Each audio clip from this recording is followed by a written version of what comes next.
और दोस्तों क्या हाल चाल है आपके। तो जब प्राइस हाइक हुआ ना रिसेंटली, आपको पता है एयरटेल जियो वी ने अपने प्राइस हाइक करे, तो बहुत लोगों ने सोचा कि मैं पोर्ट करा देता हूँ एयरटेल से जियो, जियो से एयरटेल या वी पे, सबने सोचा। बट एक कंपनी और भी है बीएसएनएल, बहुत लोगों ने उसे भी कंसीडर करा और मैंने भी करा था और मैंने अपना पोर्ट करा चुका हूँ और मैं एक हफ्ते से बीएसएनएल यूज कर रहा हूँ। तो इस वीडियो में आपको बताऊंगा कि जो मेरा जर्नी है ना पूरी बीएसएनएल के साथ एक हफ्ते की, वो पूरी बताऊंगा मैं आपको, और क्या क्या मुझे दिक्कतें आई वो भी बताऊंगा, और क्या क्या मुझे फायदे देखने को मिले बीएसएनएल में वो भी बताऊंगा। और साथ ही साथ मैं सबसे ज्यादा पूछे जाने वाले क्वेश्चंस को आंसर करूंगा इस वीडियो के लास्ट में, तो वीडियो को पूरा देखना। तो चलिए सीधे वीडियो शुरू करते हैं। तो इस प्राइस हाइक से पहले ना सब बढ़िया चल रहा था। मेरे पास एक्चुअली दो सिम थे, एक था एयरटेल का, एक था जियो का। जियो मेरा मेन सिम था, मैं डाटा कॉल सब इससे करता था, और एयरटेल था मेरा व्हाट्सएप वगैरह चलाने के लिए। मैंने एयरटेल रखा था, जो मेरा पुराना नंबर था, मैं चेंज भी नहीं कर पा रहा था। ठीक है, तो ये सीन था मेरा। तो एयरटेल में ना मैं सबसे सस्ता वाला वैलिडिटी का रिचार्ज कराता था। पहले वो 49 का था, फिर उन्होंने उसे 79 का कर दिया, मैंने फिर भी सहन कर लिया। बट इस बार उन्होंने वो 100 रुपये का कर दिया। तब मुझे थोड़ी दिक्कत होने लगी, क्योंकि मैं जियो में अपना रिचार्ज करा रहा हूँ, फिर मुझे एयरटेल में 100 रुपये का अलग से कराना पड़ रहा है, फिर घर में फाइबर का अलग से चल रहा है। तो मतलब मैं इन्हीं नेटवर्क कनेक्शन के लिए मैं बहुत ज़्यादा पे करा था। तो फाइनली मैंने डिसाइड किया कि जियो को मैं मेन सिम रखूंगा, और एक मुझे सिम चाहिए जिसमें मुझे बस वैलिडिटी मिले और मुझे कोई मतलब नहीं था उससे। तो मुझे ऑप्शन में सबसे अच्छा देखने को मिला बीएसएनएल, क्योंकि बीएसएनएल के जो प्लान थे ना वैलिडिटी के, वो बहुत सही थे। मैं आपको आगे बताऊंगा कि मैं कौन सा प्रेफर कर रहा हूँ इनका प्लान। बट उससे पहले मैं बताता हूँ कि बीएसएनएल मैंने पोर्ट कैसे किया। तो अब सबसे पहले जब किसी को पोर्ट कराना होता है तो बंदा क्या सोचता है कि कोई दुकान में जाऊंगा, वहां जाकर पोर्ट कराऊंगा। अब बीएसएनएल के केस में क्या है, बहुत कम दुकानें जो पोर्ट करती है बीएसएनएल पे। बीएसएनएल से आप पोर्ट कर सकते हो, जियो एयरटेल हर जगह हो जाएगा वो तो। बट ये बहुत रेयर केस है कि आपको बीएसएनएल में पोर्ट कराना है तो आपको दुकान मिल जाएगी आराम से। अब मैंने ढूंढी, लकीली मुझे आराम से मिल गई। मैं गया जियो वाले शॉप पे, वहाँ वो उसने कहा कि भैया हम हर उसमें कर देंगे, बस बीएसएनएल का नहीं करेंगे, वो एक ही शॉप आपको अपनी सिटी में देखने को मिलेगी। मैं वहाँ गया तो वहाँ मेरा काम हो गया। तो जो सबसे पहली प्रॉब्लम आपको देखने को मिलेगी वो दुकान ढूंढने में लगेगी। अगर आप वो ढूंढ लोगे तो पहली आपकी हर्डल क्रॉस हो गई। अब मैं दुकान में गया, अब शॉप में एंटर करने के बाद जो सबसे पहले भैया ने मुझे चीज़ बोली, वो बोला कि आपके एयरटेल में रिचार्ज होना चाहिए, क्योंकि आपके सिम से जाएगा एक मैसेज।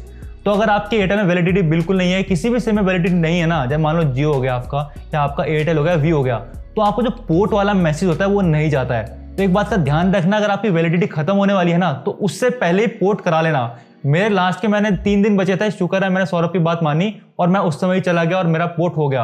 अगर वो नहीं होता तो फिर से मुझे वैलिडिटी का रिचार्ज कराना पड़ता, तो मुझे फिर से 100 रुपये एक्स्ट्रा पे करने पड़ते हैं यहाँ पे।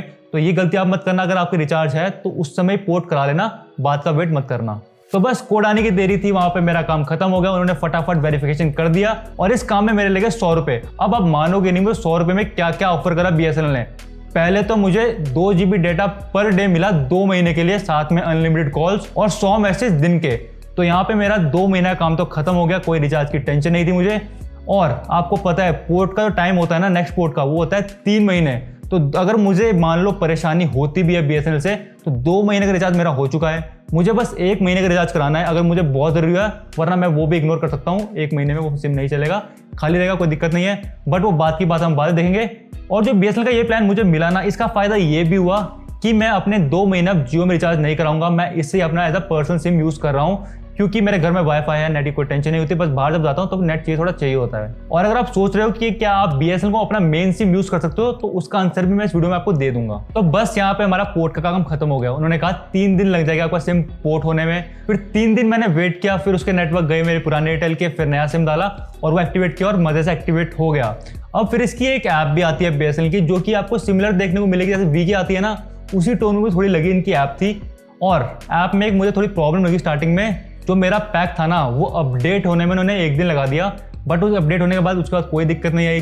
पूरा टाइम टू टाइम दिखाता है मैंने कितना डाटा यूज़ किया, कितनी कॉलिंग करी और कितना मेरा जो मैसेज है वो बचे हैं। तो वो बढ़िया रहता है एकदम ऐप में। और पर्सनली मैं इनकी ऐप से काफ़ी ज़्यादा इंप्रेस हुआ। जो उनकी पहले वाली ऐप थी ना, वो थोड़ी बेकार सी थी, और जो उनकी वेबसाइट भी होती है ना, वो थोड़ी बेकार सी रहती है। तो मुझे बहुत डर था कि जो इनकी ऐप होगी वो ही बेकार होगी।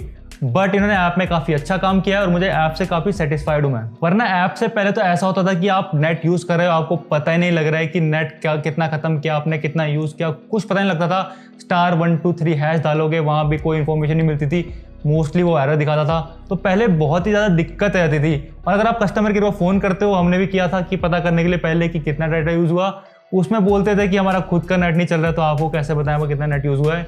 तो ये सब इशू रहते थे, बट ऐप आने के बाद ये सब इशू सॉल्व हो चुके हैं, आपको थोड़ा ईजी रहेगा सब करना। तो इसके बाद हम बात करते हैं कि BSNL आपको क्या क्या प्लान ऑफर कर रहे हैं यहाँ पे। तो सबसे पहले मैं बताऊंगा अपने केस में, तो मैंने आपको जैसे कि बताया ये मेरा सेकेंडरी सिम रहने वाला है फ्यूचर में, तो मुझे बस वैलिडिटी से मतलब था। तो मुझे सबसे बढ़िया प्लान जो लगा ना, जिसके लिए मैंने BSNL कराया है, वो है 397 का। अब इसमें क्या क्या मिलता है आपको, 2 महीने के लिए आपको 2 GB पर डे नेट मिलेगा, अनलिमिटेड कॉल्स मिलेंगी और वैलिडिटी आपको मिलेगी 300 दिन की। तो यहाँ पे आप देख सकते हो वैलिडिटी अगर आपको चाहिए तो आपको 400 रुपए में मात्र अच्छी खासी वैलिडिटी मिल जाएगी 300 दिन की। और अगर मैं 100 रुपए जो मैंने पहले दिए वो भी इसमें प्लस कर दूं ना, तो मेरे हो जाएंगे टोटल 500 रुपए। तो 500 रुपए में मुझे क्या क्या मिला, 4 महीने का नेट मिल गया, 2 GB पर डे, उसमें अनलिमिटेड कॉल्स भी मिल गई 4 महीने के लिए, प्लस मुझे वैलिडिटी मिली 360 दिन की, जो कि अप्रोक्सीमेटली आपका 1 साल हो जाता है। और अगर मैं ये 500 रुपए एयरटेल में लगाता तो मुझे बस 5 महीने के लिए जो इनका पैक होता है ना वो मिलता। उसमें भी खास कुछ प्रोवाइड करते नहीं है, थोड़ा सा नेट होता है, थोड़ा सा इनका मैसेज होते हैं, तो बस इसमें वही मिलता है आपको। तो यहाँ देख सकते हो कितना ज्यादा प्रॉफिट हुआ मुझे BSNL में पोर्ट कराने से। और अगर हम यहाँ पे BSNL के और प्लान्स की बात करें जो कि काफी इंटरेस्टिंग है, तो इनका एक इंटरेस्टिंग प्लान आपको बताता हूँ। अगर आपको बस कॉलिंग करनी है तो 99 का प्लान आपको देखने को मिल रहा है, 22 दिन की वैलिडिटी के साथ अनलिमिटेड कॉल्स आप कर सकते हो। और अगर आपको थोड़ा नेट भी चाहिए तो 118 रुपए का आप यहाँ देख सकते हो, आपको उसमें 0.5 GB डाटा देखने को मिल रहा है 26 दिन के लिए, और अनलिमिटेड कॉल भी देखने को मिल रही है। और आपको इसमें आपको 49 का रिचार्ज देखने को मिल रहा है सबसे सस्ता, वहाँ आप देख सकते हो आपको 100 मिनट्स कॉल देखने को मिल जाएंगी और 2 GB नेट भी देखने को मिल जाएगा 24 दिनों के लिए। तो BSNL में ना एक मुझे अलग चीज़ लगी और कंपनी से कि इनमें बहुत वैरायटी है रिचार्ज की, हर बंदे के लिए है। अगर आपको अनलिमिटेड नेट चाहिए तो वो भी आपको देखने को मिल जाएगा, अनलिमिटेड बस कॉल्स चाहिए तो वो भी देखने को मिल जाएगा। और जो सारे इनके प्राइजेस है ना काफ़ी रीजनेबल लगे मुझे। और अनलिमिटेड डेटा तो हर कंपनी बोलती है, बट BSNL में आपको एक्चुअल मिल जाएगा। 398 के प्लान में आपको यहाँ पे आप देख सकते हो कि अनलिमिटेड डेटा लिखा है और ये एक्चुअल में अनलिमिटेड है, और 100 मैसेज भी दे रहे हैं ये 30 दिनों के लिए। तो काफी ज्यादा वैल्यू फॉर मनी प्लान लगा मुझे इनका ये। तो ये तो सब रिचार्ज की बातें थी। अब मैं बात करता हूँ एक हफ्ते का जो मेरा एक्सपीरियंस था ना BSNL का, वो कैसा रहा। तो सबसे पहले मैं बताऊंगा उन लोगों के लिए जो सोच रहे हैं प्राइमरी सिम रखना है इसे। अब पता है क्या है, कॉलिंग के तो मुझे कोई दिक्कत नहीं आई, जब कॉल करता कॉल लग जाता था, बट मेरे एरिया में अभी तक BSNL 4G नहीं आया है। तो मुझे इसमें ये दिक्कत रही कि 4G तो कभी मुझे मिला नहीं। इसमें H+ आता था या E बनाता था। H+ में भी अच्छी खासी स्पीड मिल जाती है मुझे, 7 से 8 MBps की स्पीड मिल रही थी, तब भी कोई दिक्कत नहीं रही मुझे। बट दिक्कत तब आई जब वो E बन के आता था। जब E आ गया ना तो मतलब समझ लो आपका नेट बहुत ज़्यादा स्लो चलेगा। व्हाट्सएप मैसेज भी ऐसे रुक के आते थे। और मैंने E जब मोस्टली पता है कब देखा है, मैं घर पे बैठा हूँ, स्टूडियो में बैठा हूँ, कोई दिक्कत नहीं आ रही है। जब मैं ट्रैवल कर रहा हूँ, मतलब मैं यहाँ से वहाँ जा रहा हूँ कहीं जगह, तो मुझे हर बार इसमें E देखने को मिला।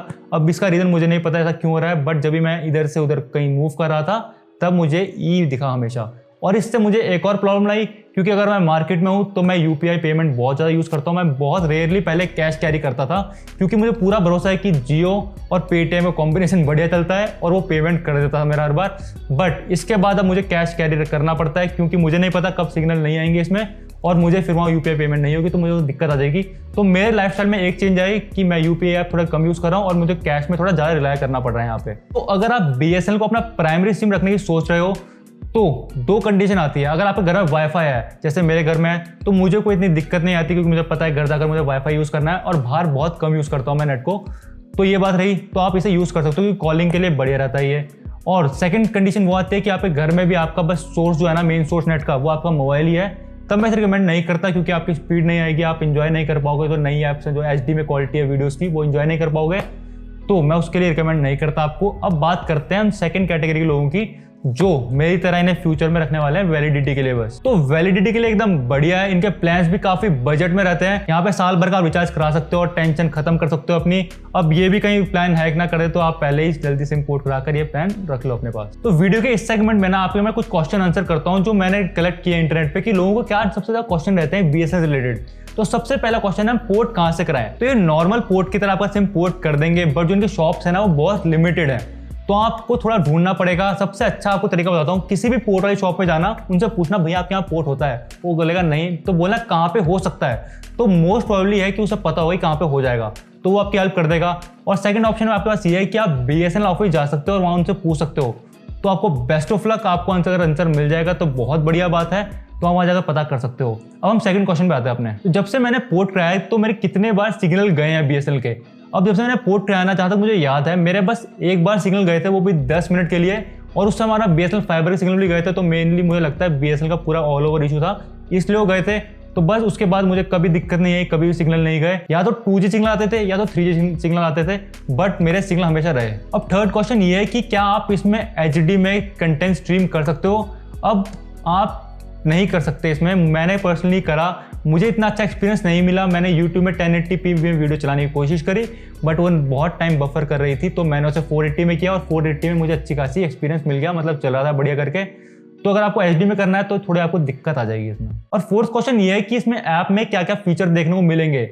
इनकी ऐप काफ़ी अच्छी हो चुकी है, जैसे मैंने आपको पहले बताया, इसमें आप रिचार्ज करा सकते हो, इसमें आपको FAQ देखने को मिल जाएंगे, इसमें आपको जो भी पूरे दिन आप यूसेज करते हो, जो पूरे महीने में आपको जो पैक दिला होता है वो दिख जाता है, कितने का पैक आपका दिला हुआ, क्या क्या आपको मिल रहा है, कितना डाटा मिल रहा है, कितना यूज होगा, सब कुछ जैसा आपको जियो या एयरटेल की ऐप में होता है ना, वो सब कुछ आपको इसमें देखने को मिल जाएगा। और आप इससे रिचार्ज भी करा सकते हो अपना, तो सारे प्लान्स में आपको देखने को मिल जाएंगे। और लास्ट में सबसे इंपॉर्टेंट क्वेश्चन, क्या मेरा पोर्ट कराना वर्थ इट रहा? अब पर्सनली आप मुझसे पूछो तो यस, क्योंकि मुझे काफी कम पैसे देकर काफी वैल्यू मिल गई। और अगर मुझे फ्यूचर में कोई भी दिक्कत आएगी ना, तो मैं उसके ऊपर एक अलग से सेपरेट वीडियो बनाऊंगा, और उस वीडियो को देखने चैनल को सब्सक्राइब जरूर से कर लेना, ताकि आप सबसे पहले वीडियो देख सको। और अगर आपको पर्टिकुलरली ये वाली वीडियो अच्छी लगी तो यार आप लाइक कर सकते हो, और आप नीचे कमेंट कर सकते हो कि आप कौन सा सिम यूज कर रहे हो, और आप क्या पोर्ट कराने की सोच रहे हो या नहीं सोच रहे हो।